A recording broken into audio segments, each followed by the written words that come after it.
Este córrego aqui é o Riacho da Mina.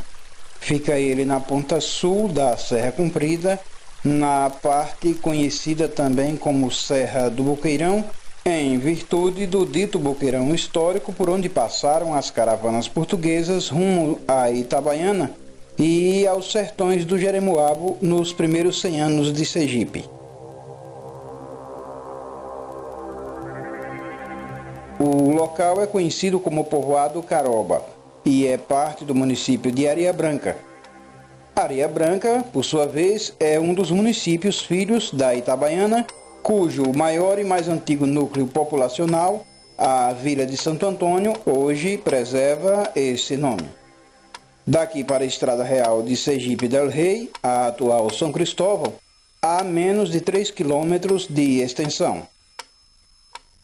Nos primórdios da colonização portuguesa, as duas serras mais longas tinham o nome de Itabaiana.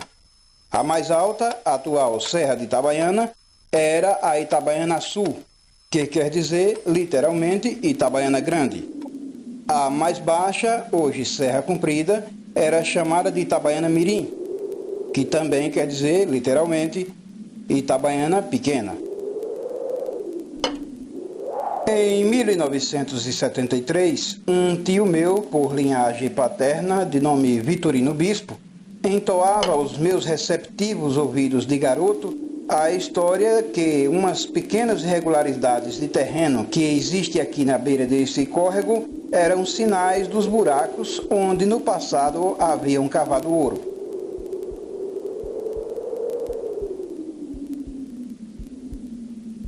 Naqueles tempos, apesar do alerta do meu tio, jamais imaginaria estar tão perto de uma das fontes das histórias do ouro na Itabaiana.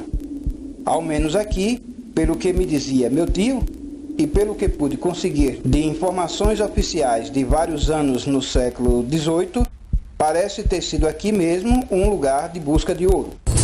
Prova-o o nome do riacho, prova-o as irregularidades a esmo à beira do dito riacho, prova-o a menção do rei Dom José I de Portugal, por sua corte, as Itabaianas conhecidas como Serras Compridas. Veremos depois que a história se tornou lenda. Seu teatro, contudo, permanece.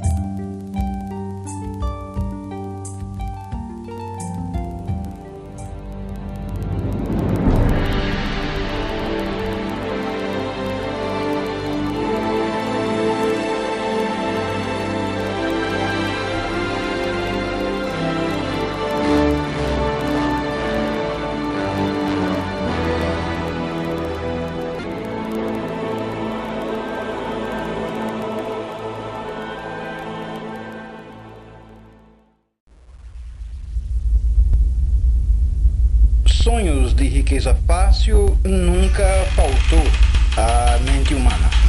A mitologia de qualquer lugar está cheia desses devaneios contados em histórias fascinantes à garotada e até aos adultos, geração após geração.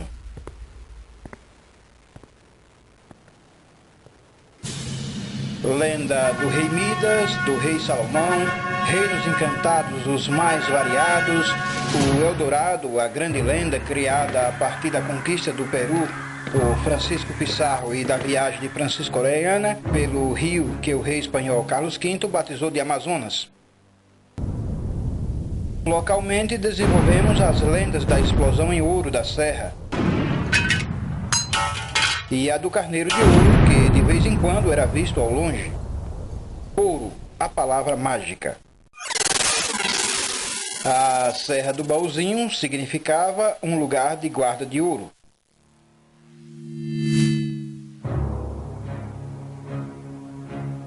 Quando criança, ouvia atentamente os contadores de histórias acerca de pedras pretas supostamente existentes nos riachos aos pés de serra daqui, que por dentro eram de puro ouro.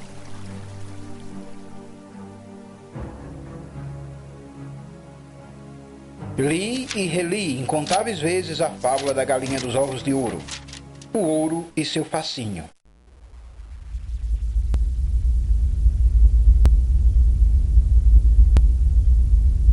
Sua cor lembra o alvorecer de um gostoso dia de sol, ao contrário do cobre, com sua cor alaranjada e consequente ameaça da noite tenebrosa.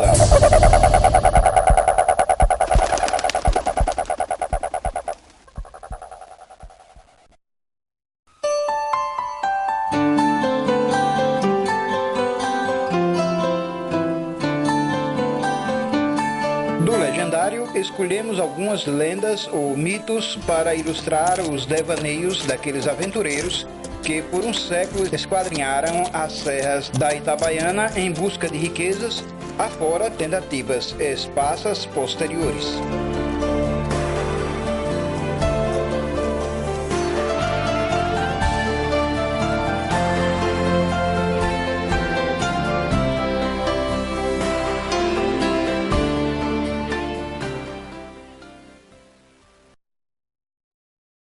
O Oriente é o lugar onde há bilhões de anos o Sol se levanta pela manhã para fazer sua cruzada rumo ao Oeste.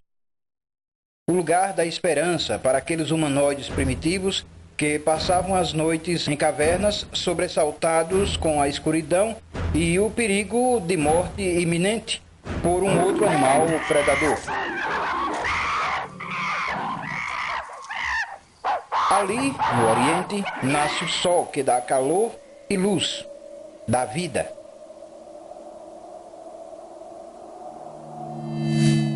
A inteligência desenvolvida ao longo de milhões de anos não desfez o temor da noite e a esperança pelo amanhecer. Nos capítulos de história humana, vamos ver o quanto o leste é importante. Mesmo na exuberância egípcia dos tempos dos faraós, os impérios do leste, reais ou imaginários, era onde tudo de bom acontecia. O avanço dos exércitos de Alexandre o Grande foi em busca do leste. Os romanos somente se voltaram para o oeste quando ameaçados por Cartago, tanto que criaram no Egito a figura da nação a ser invejada e pilhada, e na Grécia o modelo civilizatório a ser copiado. A despeito de todas as dificuldades com a corrente de Benguela, a oeste da África, os portugueses tanto insistiram em contornar o grande continente para chegar às Índias.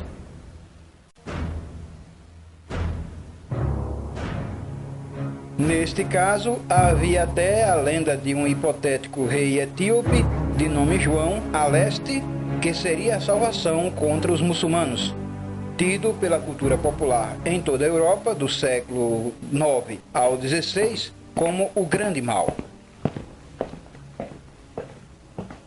A leste ficava a mitológica China e a fantástica Índia.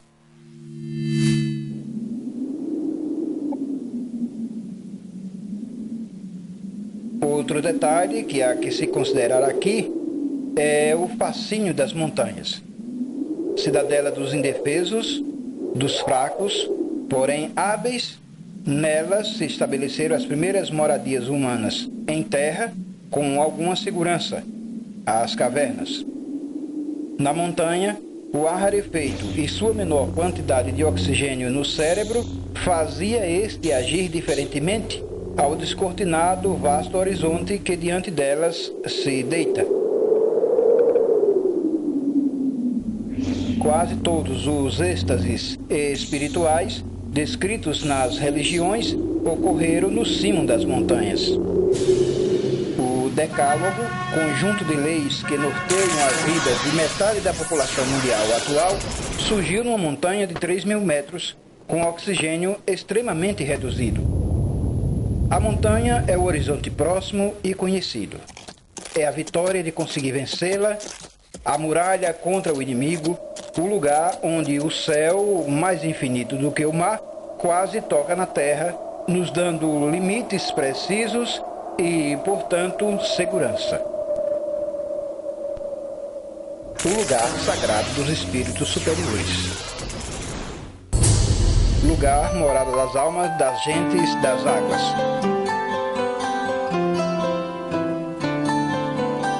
Esse era o nome dado pelos índios que Cristóvão de Barros encontrou em Sergipe, as nossas serras em círculo, resíduos de um velho vulcão de tempos imemoriais.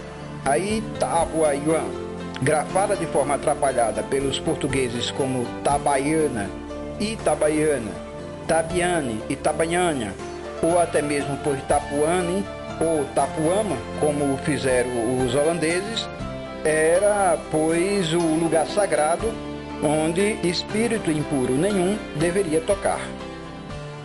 O refúgio dos espíritos nobres. É simbólica a atitude do cacique Baipeba ao buscar na Itabaiana o seu último refúgio contra seus inimigos, os portugueses, em 31 de dezembro de 1590. O fim do encanto com a morte de Baipeba não abalou a capacidade do lugar de permanecer com as suas lendas, além do surgimento de outras como a da Prata.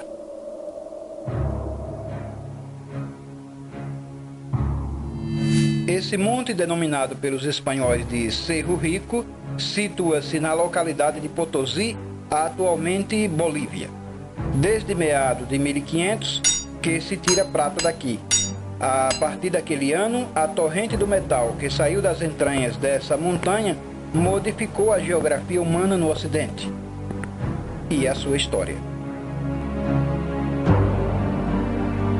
A prata ajudou a consolidar o Império Espanhol, que se impôs ao mundo tendo apenas Portugal como entrave, conflito esse magistralmente administrado pela Igreja Romana.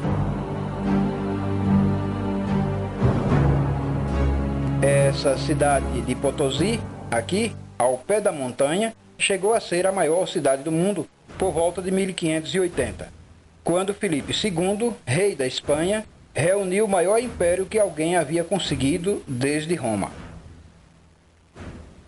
A máquina de guerra de Filipe ficou quase inexpugnável diante de tanta riqueza. O que é mais importante em nossa história é que essa montanha deu origem à lenda da prata brasileira e, por extensão, da Itabaiana. A Espanha estava inundada de prata vinda principalmente de Potosí. Tudo era em função da prata. O rio Paraná, no seu estuário, ganhou o nome de Rio da Prata. A região ou em torno dele, mesmo distante de Cerro Rico, ganhou o nome de Argentina. A dita prata de Potosí é também responsável pela febre de lendas sobre prata que se espalhou pelo Brasil a partir de 1575 e principalmente pelo surgimento de duas cidades brasileiras, Paranaguá, berço do atual estado do Paraná, e Itabaiana, em Sergipe. Estes foram os dois lugares onde os aventureiros da prata se fixaram até que fosse descoberto o ouro de Minas Gerais.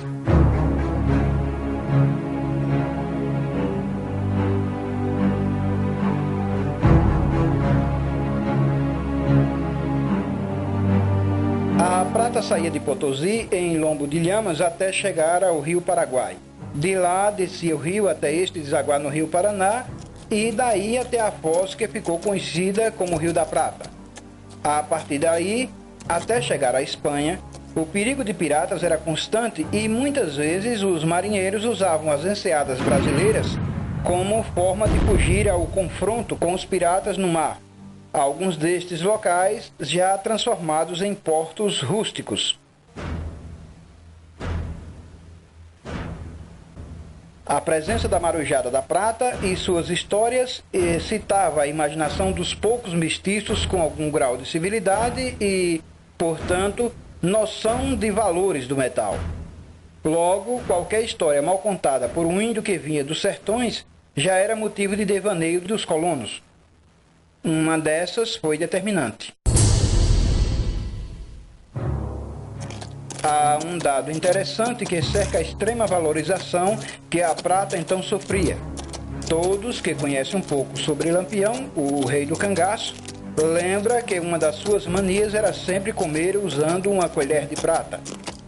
Reativa quimicamente com os venenos letais conhecidos desde a Baixa Idade Média, a colher ou qualquer vaso de prata era uma excelente proteção na guerra permanente travada entre nobres, inclusive da mesma família, assim como clérigos que tinham no envenenamento uma forma clássica de livrar-se dos concorrentes nas heranças.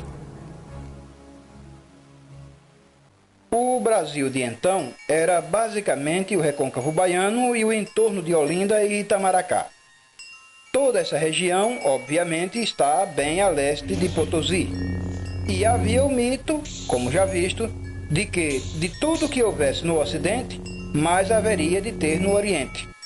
Se lá existia tanta prata, obrigatoriamente por aqui haveria de ter muito mais, pensavam não somente os caboclos como gente mais instruída. Logo, as minas estariam ou em Paranaguá ou em Itabaiana. O motivo para tanta fixação é que no Brasil melhor conhecido, o Nordeste atual, até a Baía de Todos os Santos, a elevação de terra mais importante a chegar mais próximo do mar e dele ser vista é a Serra de Itabaiana. Por isso mesmo é que era Itabaiana o grande ponto fixo dos sonhadores e em seguida vinha Paranaguá.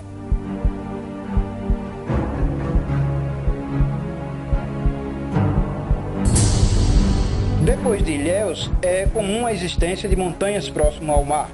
Entretanto, além de naquelas regiões haver pouquíssima gente europeizada até 1700, as serras da beira-mar em nenhum caso lembravam o mítico Cerro Rico de Potosí, a Serra Branca, aquela que seria muito maior que o Cerro Rico por estar mais a leste.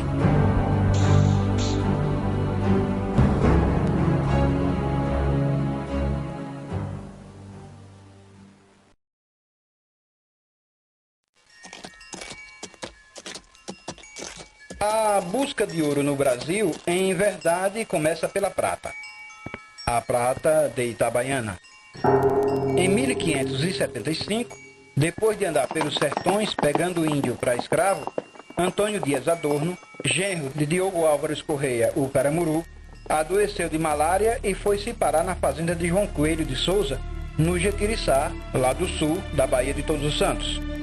Entre um acesso de febre e outro, contou 1000 maravilhas a seu anfitrião, até que morreu deixando as histórias contadas pelo meio, inconclusas.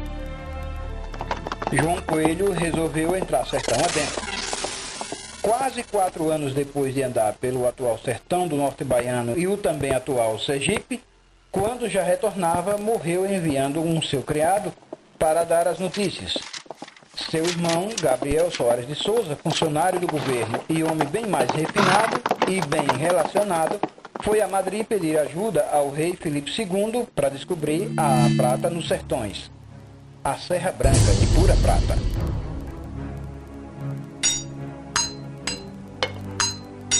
Mesmo com Potosí e outras minas no México produzindo valores absurdos, a máquina de guerra dos Filipes, além da soberba dos espanhóis, não conhecia limites.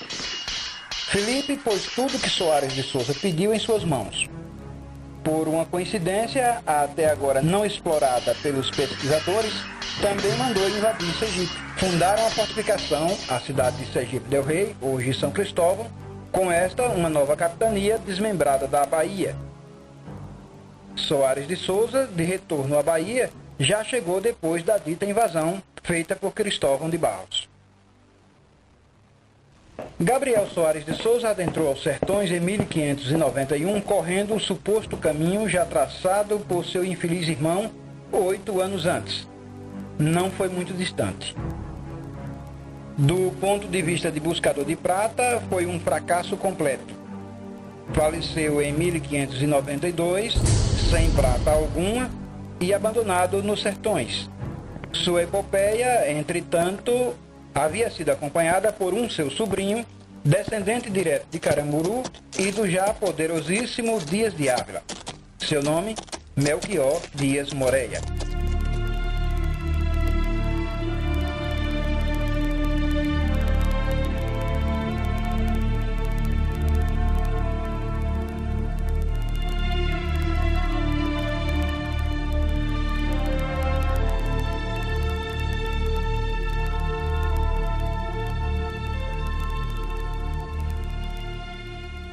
Três anos depois da morte de Gabriel Soares de Souza, Melchior Dias Moreira, que possuía terras na região do Rio Real, hoje Tobias Barreto, penetrou os sertões em busca do precioso metal.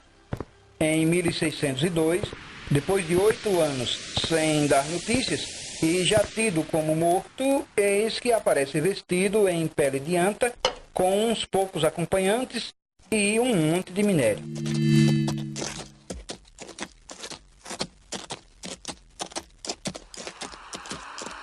O alarido alastrou-se por todo o Brasil de então. O Caramuru achou a prata.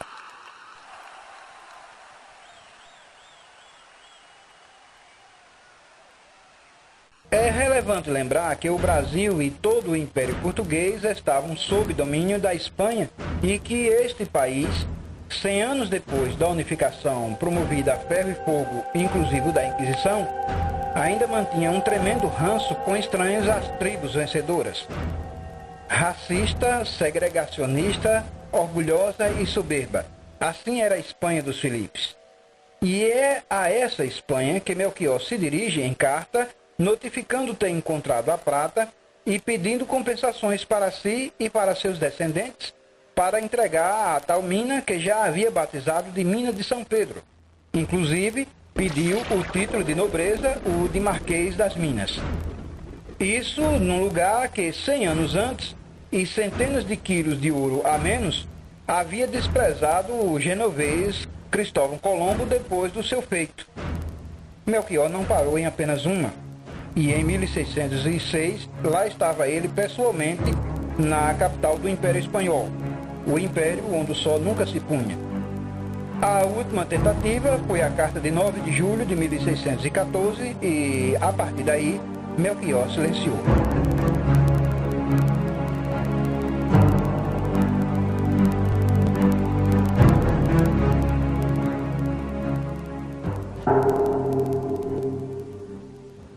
Durante 80 anos, de 1500 a 1580, Portugal havia tratado o Brasil, se não como um problema, como uma tarefa necessária, já que era terra sua, mas sem grande valor, já que nela não havia comércio. De 1580 em diante e até a restauração do domínio português em 1640, a Espanha manteve alguma coisa funcionando, mais como forma de dissuadir outras nações europeias do que propriamente por interesse de desenvolver a área. Por este tempo, o enriquecimento fácil e enorme da corte espanhola havia tornado aquele reino de um nível de corrupção talvez maior do que o que imperou em Roma nos tempos em que sua queda iniciou-se. O campeonato de usura implodia o reino por dentro, com verdadeiras gangues de nobres disputando cada naco de riqueza da imensidão de colônias, tanto espanholas quanto as portuguesas anexadas.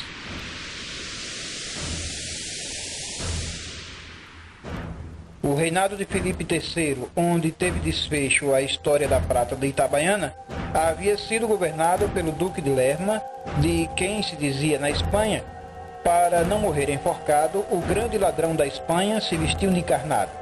Trocando em miúdos, tornou-se bispo da Igreja Católica como forma de se livrar da forca pelos muitos roubos que fez. É neste clima que vai haver o desfecho da mina de São Pedro de Melchior Dias Moreira. Em 1616 foi empossado governador da capitania de Pernambuco o sobrinho de Dom Francisco, Dom Luiz de Souza. Dom Francisco morrera em São Paulo em 1608, tentando embromar os caboclos paulistas, da hoje maior cidade do Brasil, para que ele entregasse a prata, por cuja já surripiara junto ao rei Filipe II o título que Melchior almejava, o de Marquês das Minas. Quando estiver em São Sebastião, hoje Rio de Janeiro, num trocadilho com seu título, ganhou dos caboclos locais o apelido de Marquês das Manhas. É seu sobrinho que estiver à frente do governo de Pernambuco até 1619 e foi nomeado governador-geral que, de passagem para a capital da colônia, Salvador, resolve tomar posse da dita prata.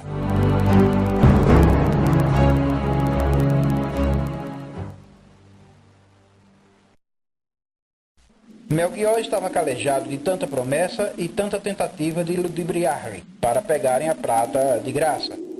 Tomou todas as precauções, inclusive a desconfiança com o súbito interesse de Dom Luís. Encontraram-se no Rio Real, possivelmente onde hoje se assenta Indiaroba, no dia 15 de julho de 1619 e rumaram para Nordeste até penetrar na Itabaiana.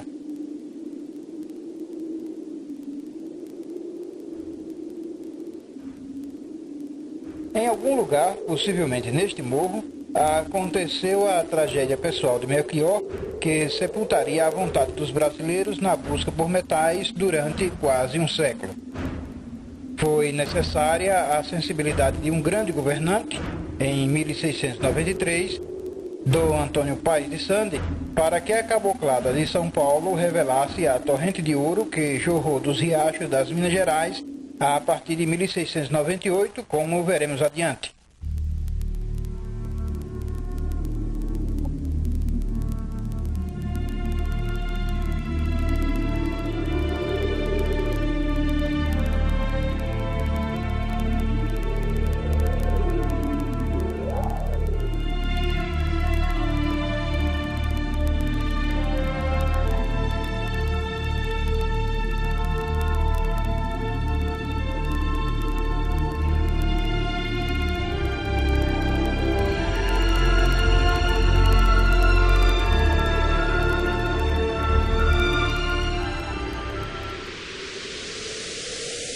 Não existe um lugar específico que possamos apontar como tendo sido o local da grande contenda, quando Melchior buscou tirar a prova de boa-fé do nobre, recebendo dele as ameaças que selariam o destino da prata no Brasil.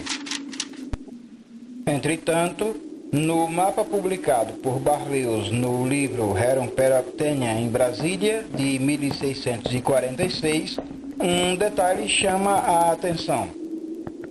Já naquele momento, existiam duas estradas específicas a entrar na Itabaiana pelo sudeste, na direção de São Cristóvão. Trata-se da primeira estrada real para a capital, que antes de passar pelos povoados de Carrilho, Cajaíba e Ribeira, depois de estabelecida a vila no local onde hoje é a cidade, passava pelos povoados Serra e pelo Gandu, saindo aqui neste trecho da BR-235, dando sequência pela Lagoa do Forno a partir daqui dessa entrada, como se pode conferir no mapa antigo e no atual, tomando o rumo do povoado Forno e em seguida em direção à Ribeira pelo povoado Mangueira. Daí indo encontrar com esse outro ramal que a ela se junta no povoado Cajueiro, atual município de Areia Branca. No caso desse outro ramal é curioso. Segundo o dito mapa, essa estrada a princípio não liga nada a nada, já que as fazendas de gado estão noutra direção. No entanto, ela parte da outra, por trás da dita Serra de Cajaíba, em direção a esse solteiro aqui, coincidentemente local de nascimento de um riacho de nome Tapuia, que pode ter sido muito bem o Tapuia, grafado nas supostas anotações de Melchior Dias Moreira. E daqui, num giro de 90 graus, embica para oeste, exatamente no local onde o dito mapa aponta os possíveis sítios das minas de prata.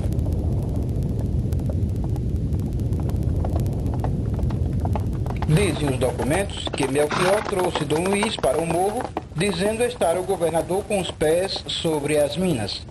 Depois da contenda entre os dois e possivelmente os castigos começarem a cair no lombo de Melchior, o mesmo apontou para o morrote, de onde não se tirou prata alguma.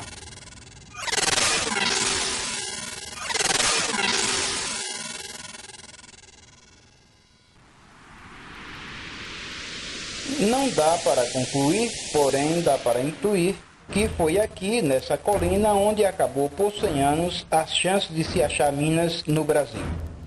Teria sido, portanto, aqui, bem próximo de um local conhecido como Parque dos Falcões, que teria tido lugar a tragédia pessoal do neto de Caramuru, Melchior Dias Moreira.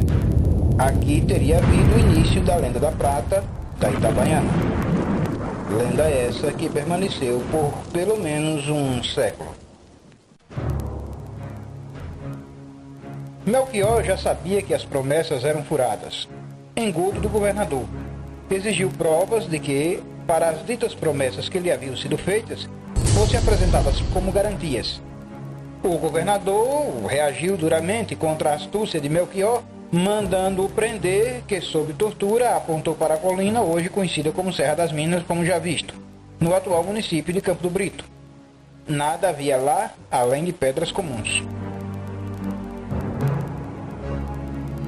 Depois disso, Melchior travou a língua, tendo sido levado preso para Salvador, onde ficou até o fim do governo de Dom Luís em 1622.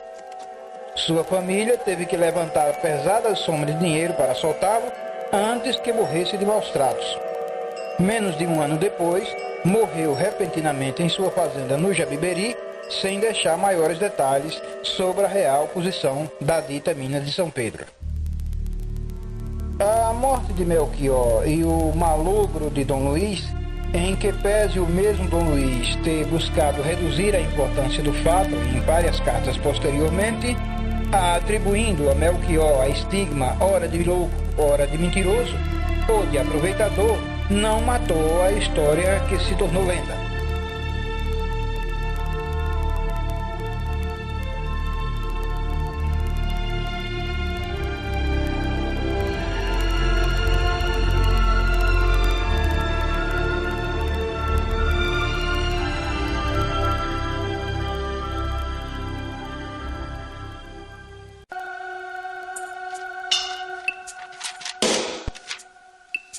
Muitas sesmarias haviam sido doadas na Itabaiana depois da invasão portuguesa. Entretanto, são nítidos os sinais que, a partir desta data, que ocorre a ocupação com vistas à criação de gado. O gado era uma forma de marcar a presença, de ocupar a terra, enquanto pesquisava-se coisas mais valiosas. Depois da fuga dos colonos, com a chegada dos holandeses em 1637, foram as serras da Jacobina, semelhantes à Itabaiana, quem mais acolheu gado. E ali, Melchior já havia marcado como local de possível presença de minerais preciosos.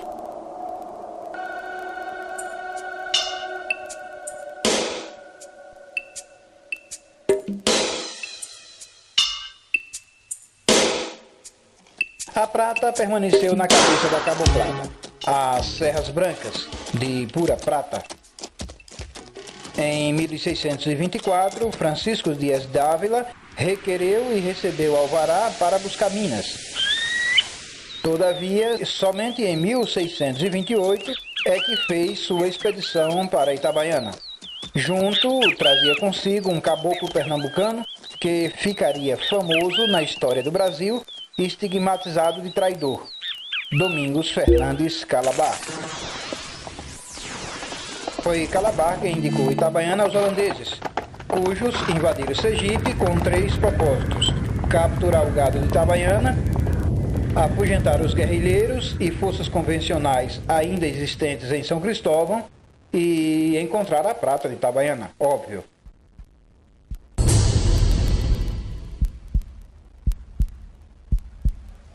Da mesma forma que outras minas reais e em franca produção, as minas da Itabaiana eram motivos de devaneios pelos 4 cantos do mundo. Povoava sonhos nos portos de Antuérpia, Lisboa, Gênova, Veneza, Copenhague, Marselha, Ceuta, Bristol ou qualquer outro lugar onde se juntassem marinheiros a contar histórias de suas aventuras e de aventuras de outros.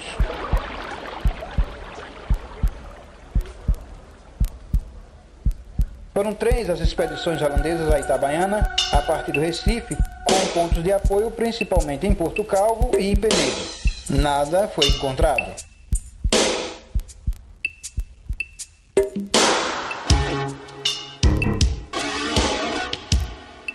Em 1662, quase 20 anos depois da expulsão dos holandeses de Sergipe, as autoridades portuguesas, cujo domínio havia sido restaurado em 1640, volvem o olhar para a Itabaiana novamente.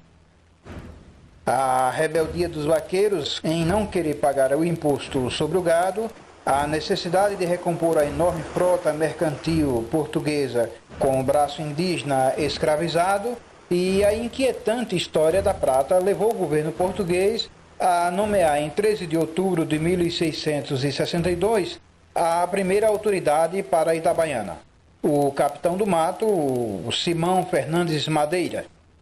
A fixação, entretanto, viria 6 anos depois com Domingos Lapenha Alvarado.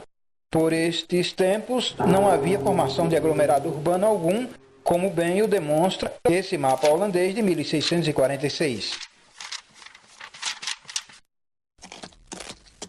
De antemão, a vinda de mercenários paulistas em 1665 para debelar os curraleiros também nada tem a ver com as possíveis buscas de minérios.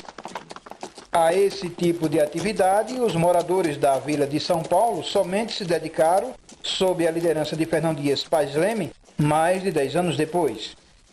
As histórias de minas na vila de São Paulo eram como em Itabaiana, antigas. Todavia, o que interessava aqueles paulistas daquela época era o apresamento de índios para a escravidão. Dava baixíssimo rendimento, mas era lucro certo. Dizimaram a bugrada quase toda da redondeza.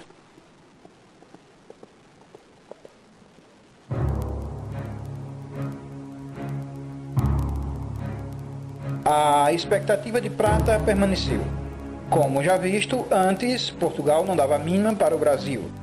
Donos de uma nação de natureza estritamente comercial, herdeira da velha Fenícia, os portugueses não tinham tempo para dedicar às atividades meio e sim apenas às atividades fins, características do comércio. O Brasil e Salvador, em particular, eram apenas ponto de apoio para catapultar as caravelas pelas correntes do Atlântico Sul até a África do Sul e dali para as Índias. Em 1640, entretanto, com a restauração e o seu preço, o outrora Império Gigante havia encolhido. E agora contava apenas com feitorias, em geral divididas com outras nações, e de colônias de maior potencialidade, mesmo sobrou-lhe apenas as de Angola, Moçambique e do Brasil. A colônia Brasil, inclusive, que havia se desenvolvido praticamente sozinha, foi quem forneceu o dinheiro para libertar a metrópole. Foram o açúcar e o gado do Brasil quem deu fôlego a Portugal para sustentar guerra e diplomacia durante os anos em que brigou pelo retorno à sua independência.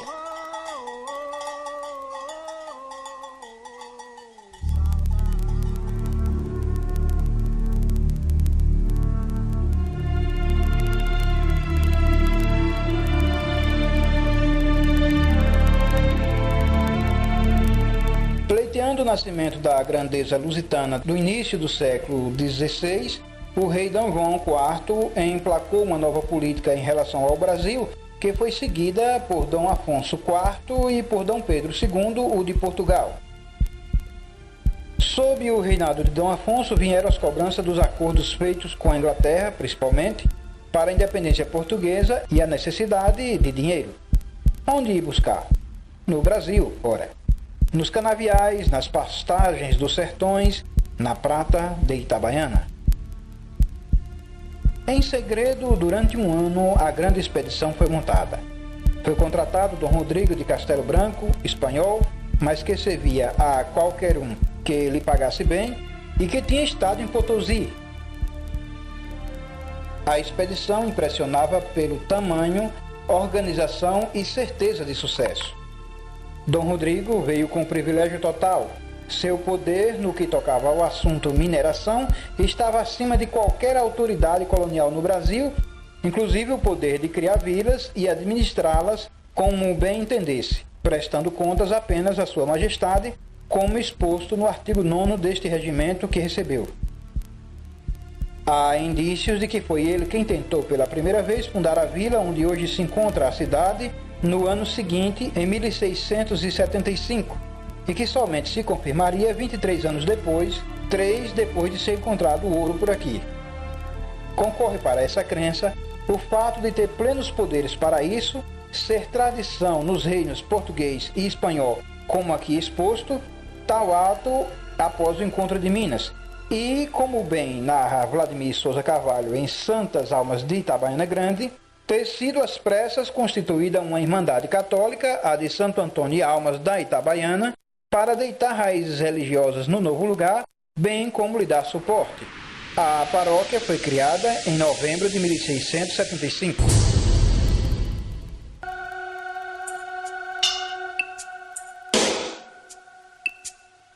Dom Rodrigo perambulou pelos campos da Itabaiana por mais de 4 anos, enviando cada vez mais notícias desanimadoras a Portugal. Várias vezes teve que parar com seu intento por motivo de presença estrangeira na região, o que era logo alertado a partir da própria corte. Em 1677, a nomeação de um sergipano, João Álvares Coutinho, para acompanhá-lo deu um breve alento à claudicante expedição. Percebe-se o reflorescimento dessas esperanças na quantidade de preparativos para aquela que seria a última tentativa. Baseado em Salvador, o administrador de Minas preparou a última expedição aos campos da Itabaiana no mês de abril de 1679. Entretanto, depois de nada mais uma vez ter encontrado, foi encaminhado pelo Conselho Ultramarino às também míticas Minas de Paranaguá e a mitológica Sabarabaçu, a essa altura já tido como na região da atual Sabará, em Minas Gerais. Em Paranaguá, todos já sabiam, nada existia. Já nas Minas Gerais, os rumores eram cada vez mais fortes. Entretanto, ali, apesar de todos os rumores, tudo que Fernão Dias Paes Leme e seu pessoal havia encontrado eram turmalinas, pedras de valor ínfimo.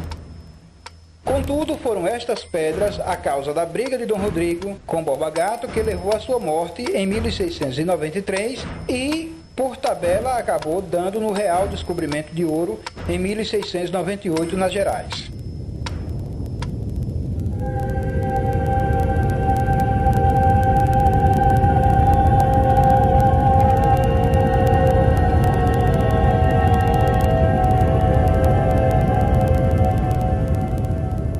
A prata de Melchior nunca ninguém a achou. Sua busca foi motivo de muito infortúnio para todos os que a buscaram. Ao morrer em sua fazenda no Jabiberi em 1622, o velho Caramuru levou consigo o segredo para o túmulo. Nem mesmo aos seus parentes foi confiado tal segredo. Cartas apareceram como a que fala sobre uma possível mina de ouro ou de prata, quando na realidade sabe-se que Melchior procurou mesmo foi prata, e nunca ouro. Portanto, não haveria como ter tal dúvida.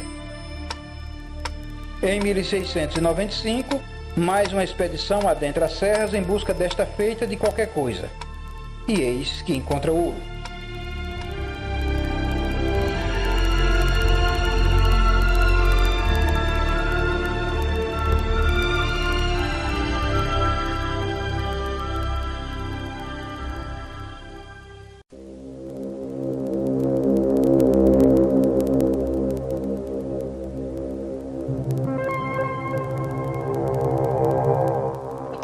A ideia fixa do encontro de minas de prata no Brasil acabou nos fins do século XVII, depois do majestoso malogro de Dom Rodrigo na Itabaiana.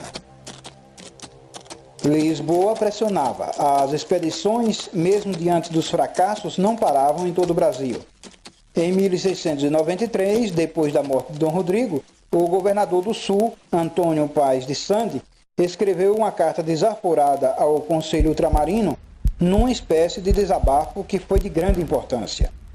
O que se vira no embate entre Dom Rodrigo e os familiares de Fernão Dias Pais Leme, e que levou à morte do mesmo Dom Rodrigo, foi o resultado de um costume inaugurado no Brasil por Dom Luís de Souza, em Itabaiana, em 16 de julho de 1619, possivelmente aqui em cima desse morro. O de assoberbar-se desnecessariamente e com isso travar a associação tão carente entre os nobres e engenheiros que vinham da corte e os caboclos brasileiros, que eram quem sabia onde encontrar riqueza. Paz de Sande foi feliz. E o rei Dom Pedro II, de uma sorte imensa. Em 1695, chega a Itabaiana a última expedição oficial atrás de minérios, comandada pelo coronel Pedro Barbosa Leal. Não é difícil imaginar vê-los bater em punho a escarificar esse leito de rio e seus riachos afluentes, como esperançosos garimpeiros tentando arrancar ao menos um grão de ouro. Esse é o Rio das Pedras, possivelmente uma corruptela do nome tupi Potiepeba, adaptado também pelo europeu, já que em quase todo o seu leito é repleto de pedras. Aqui fica o Boqueirão do Ouro, como foi conhecido até fins dos 700. Hoje ninguém mais lembra desse nome. Entretanto, ele aparece em grande quantidade de mapas, como nesses aqui, do início do século XIX, e foi por ele que a maioria das missões oficiais ou aventureiros solitários começaram na busca frenética pelos metais preciosos dentro das serras. Não longe daqui, em algum riacho ao pé da já conhecida Serra Comprida, atualmente dentro do município de Areia Branca, reza a lenda que um padre que participava da expedição encontrou ouro. A história do padre realmente é uma lenda, ninguém tem certeza. Já em relação ao encontro do ouro, o segredo foi tão bem guardado que somente séculos depois, com a revelação pelos documentos da época, foi possível confirmar e saber que realmente foi encontrado ouro. Falta, entretanto, o local exato, já que mais de uma dezena de córregos e riachos nascem na dita serra com quase 6 quilômetros de comprimento. O motivo de tanta guarda desse segredo é que essa mina aqui estaria por demais exposta à cobiça estrangeira, bem o prova a facilidade com que os holandeses encontraram o suposto local da prata 60 anos antes. Os rumores de ouro nas montanhas de Minas eram cada vez maiores. Pipocavam notícias de ouro. Ouro em Itabaiana, ouro na Jacobina, ouro em Paranaguá, ouro no Vale do Ribeira em São Paulo, ouro nas serras de São Paulo, ouro no Rio Doce, ouro e ouro. A maioria pura quimera, fruto da imaginação.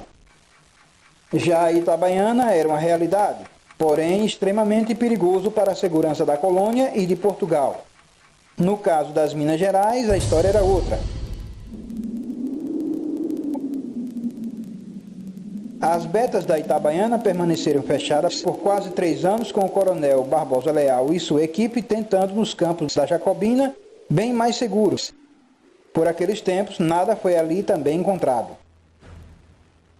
Entretanto, as receptações de amostras de ouro clandestino foram se tornando cada vez mais frequentes no sul, até que em 1702 foi selada a grande paz entre os paulistas comandados por Manuel Borba Gato, o assassino de Dom Rodrigo, que, ao ser perdoado pelo crime, foi também nomeado autoridade da região em que se achava escondido desde 1693 e que já estava de posse de quilos de ouro de lavagem extraído dos riachos ao entorno.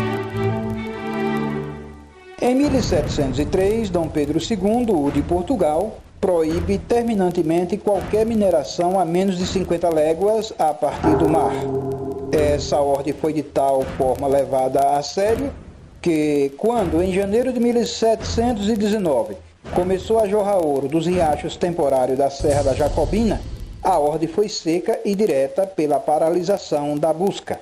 Somente depois de constatada a distância mínima determinada pelo rei, é que a mina foi reaberta, dando um alento à antiga capital colonial, Salvador, que já sofria com a ameaça de estagnação.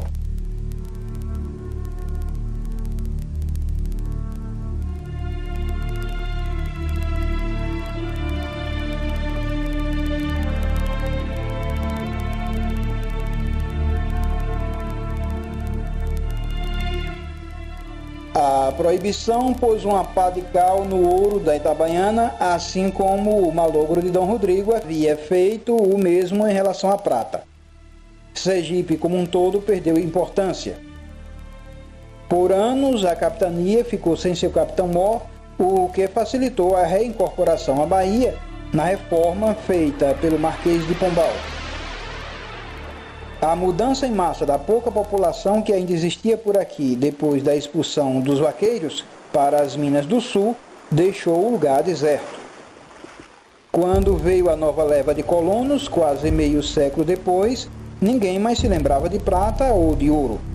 Os próprios colonos, na esmagadora maioria de ciganos, apesar do extremo controle das autoridades, sempre davam um jeito de irem para lugar bem mais interessante do que aqui. Apenas com a redução da torrente de ouro do sul e a retomada da economia tradicional da cana é que recomeçou a fixação de colonos na região, tendo a área pelo menos 13 povoados em 1757, além da minúscula vila. Também por estes tempos, as ameaças externas, principalmente de ingleses, se tornaram frequentes. As naus carregadas de ouro eram frequentemente atacadas e muitas encalharam aqui na boca do vaza-barris. O Conselho Ultramarino então decide criar ou recriar distritos policiais em variadas localidades com a finalidade de criar corpos de defesa contra possíveis invasões. Em 1718 é criado o distrito da Igreja Velha, que se efetivou por algum tempo em 1725. Vez por outra, alguém se lembrava da história da prata ou do ouro e se esmerava em cartas às autoridades na corte. Enquanto colônia, até 1822, houve no mínimo uns 4 pedidos pela reabertura das minas que, de fato, ninguém sabia sequer a localização. Durante a primeira fase do Brasil independente, na monarquia, houve várias sugestões no mesmo sentido. A última grande ilusão deve-se a um aventureiro, talvez português, que chegou a fazer tentativas na Serra da Miaba, atualmente São Domingos, sem nada encontrar.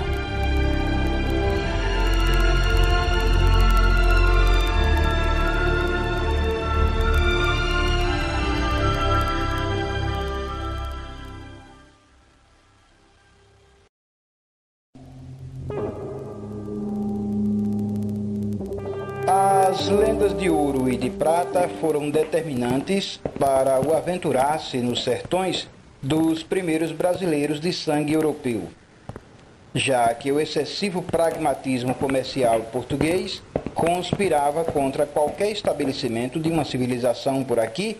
Essa foi a forma de reocupar os sertões, forma essa que ainda hoje se processa nos rincões da Amazônia e do Cerrado brasileiros.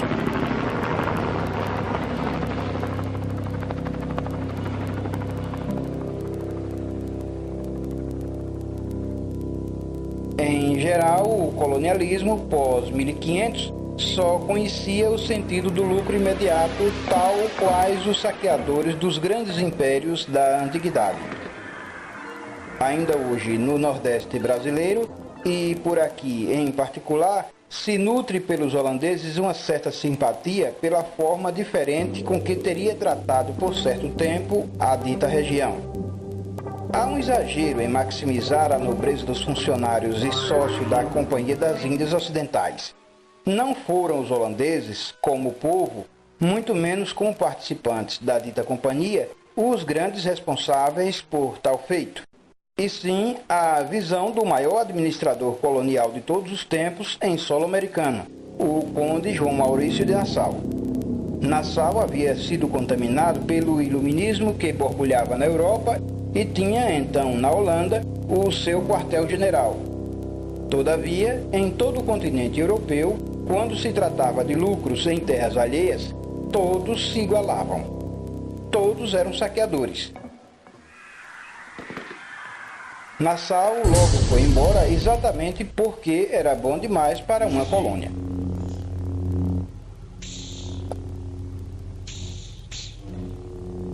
A isca na busca do ouro e da prata era o gado, uma forma de ocupar economicamente a terra enquanto se fazia o reconhecimento da mesma. É por isso que Itabaiana se torna o primeiro grande curral de gado das Américas, mesmo estando a quase 2 semanas de longa jornada ao Porto de Salvador e 4 do Porto de Olinda.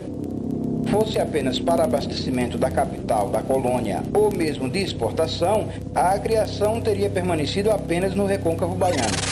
Porém, 50 anos depois, ela pulava por sobre léguas e léguas de terra para se fixar dentro dessas serras, no lugar da única Serra Branca próxima do mar.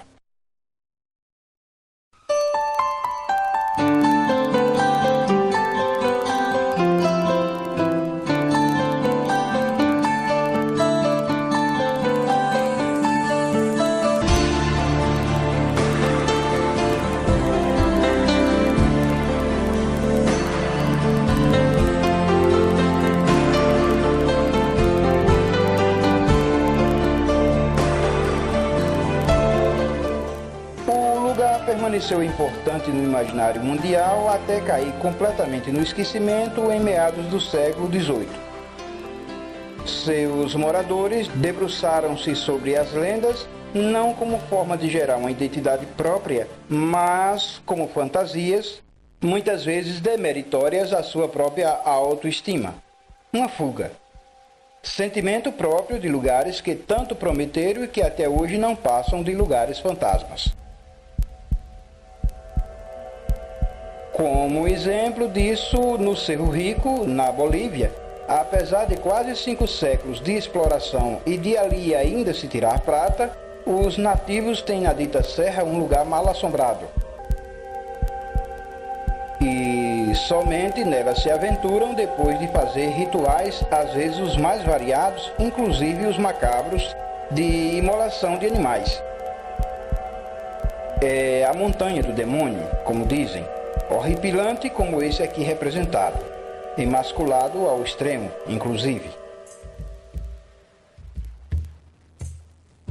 A pobreza aqui na Itabaiana manifestou-se do mesmo modo como ocorreu em todo lugar onde houve tesouros, mesmo que aqui não tenha havido desenvolvimento da mineração. No caso da vila, hoje cidade, tentada sua criação em 1675, quando teve fundação a paróquia, somente passados 23 anos depois é que ela nasceu de fato, quase a fórceps. Depois disso, levou quase 2 séculos e meio para reagir ao progresso.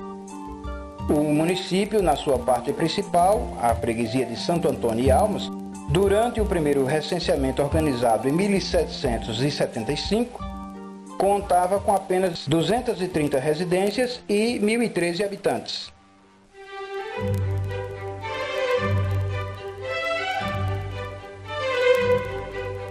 É relevante lembrar que nas demais localidades, onde as minas deram algum resultado, casarios, obras de arte e sinais de um curto tempo de fartura permaneceu.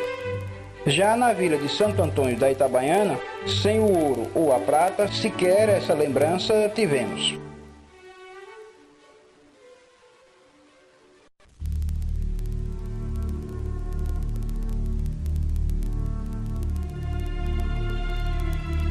Sobre uma geopolítica das minas de Itabaiana e sua relação a Sergipe, nada há de documentá-la em que se possa basear para fazer a afirmação de que a capitania de Sergipe somente teria sido criada em 1590 pelas suspeitas de poder tornar-se uma capitania especial, uma capitania produtora de minas. As suspeitas, contudo, são fortíssimas. Não é suficiente a afirmação posta de que o motivo teria sido a presença de franceses no Rio Real, fato líquido e certo. Apesar desta realidade, não se tomou nenhuma atitude na época em relação ao Maranhão e até mesmo no caso do Rio de Janeiro, onde houve a necessidade de correr atrás do prejuízo. Mais necessário do que proteger o Rio Real seria ter protegido o Rio São Francisco e principalmente o território pernambucano, onde hoje se assenta o estado de Alagoas, também muito visitado pelos franceses, tanto quanto o Rio Real e o Rio Paraíba, que deu origem ao estado de mesmo nome. Isso levanta as suspeitas de que o gabinete de Filipe II, ao mandar criar um forte que hoje é São Cristóvão, no mínimo teve mais de uma intenção.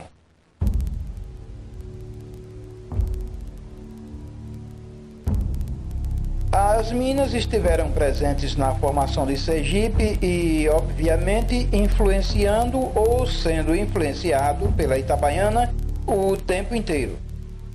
Foram as tardias minas de ouro da Jacobina o ardilo encontrado pelo oficialato baiano para acabar com a história da existência da capitania de Sergipe. Por natureza, as estradas abertas ao entorno da capital da colônia, todas a elas se dirigiam. Seguindo esta norma, desde cedo que a Jacobina foi ocupada por baianos da Gema e em 1722, quando foi criada a sua comarca, foi selada a sorte de Sergipe. Também ninguém o sabe, ninguém viu, o decreto real de Filipe II, criando a capitania de Sergipe. Simplesmente desapareceu.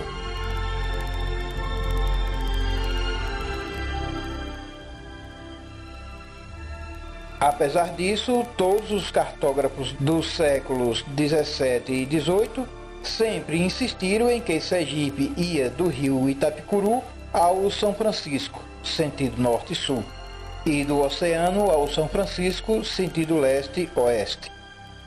O não desenvolvimento de atividade mineira na Itabaiana e sim na Jacobina, no momento em que foi criada a sua comarca, abarcou todo o sertão sergipano, valendo-se de um erro de interpretação geográfica, qual seja o de que o Rio Real seria, na verdade, o mesmo rio Itapicuru superior. Nos mapas mais antigos, há até uma ideia de que o Real seria um braço do São Francisco, e até o inverso, como nesse mapa publicado em 1635 na Holanda por Johannes Bleu. Vê-se perfeitamente um rio enorme e a Lagoa Dourada, que existiria nos sertões brasileiros. Eis, portanto, os motivos de Sergipe e do que ele é hoje, criado pelas suspeitas de Minas e alimentado pela lenda da prata da Itabaiana.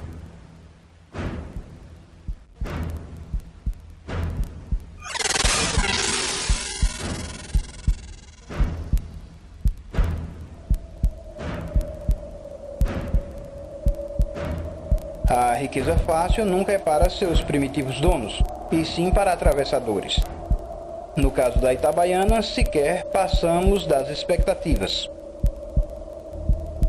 Nossa riqueza veio mesmo foi durante os 2 séculos vindouros, através do suor escorrido pelas faces de seus agricultores e de suas passadas de vendedores ambulantes, ao transformar aquele suor em ouro, um verdadeiro tesouro. Eis o lugar da primeira Itaberábil Sul, a Serra Branca que resplandece. A lenda de 4 séculos que seus filhos transformam hoje em realidade.